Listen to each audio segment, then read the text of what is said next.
Think someone's watching you? You're probably right. Cameras are everywhere. On streets, in stores, even your phone can be watching. Creepy, right? It's like something out of a sci-fi movie, but it's our reality. This isn't just about security cameras anymore. We're talking next-level tech that can track your face, know your location, even predict your next move. It's called surveillance technology, and it's changing the world as we know it.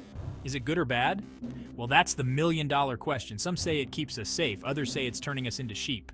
Let's dive in and see for ourselves. Buckle up, folks, because things are about to get real.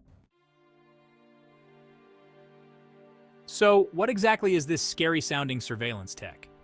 Simply put, it's any technology used to monitor people. Think cameras, but way more advanced.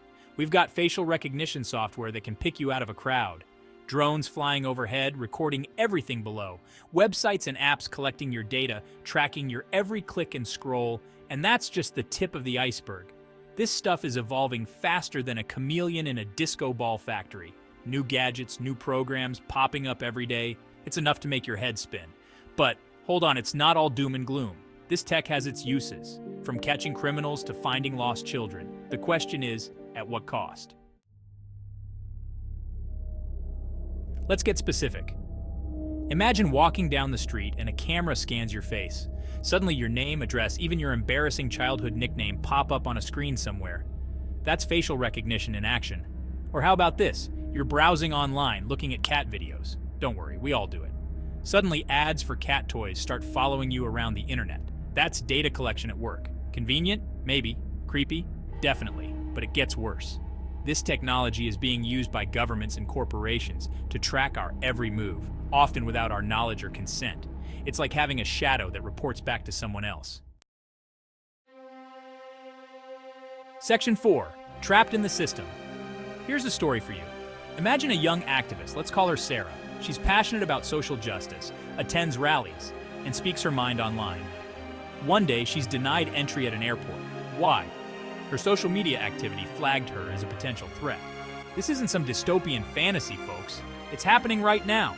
People are being targeted, discriminated against, even arrested based on data collected without their knowledge. And it's not just governments.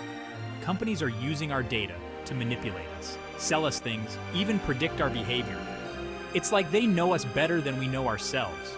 This unchecked surveillance erodes our privacy, our freedom, our very sense of self. It turns us from citizens into suspects, from individuals into data points. Section 5.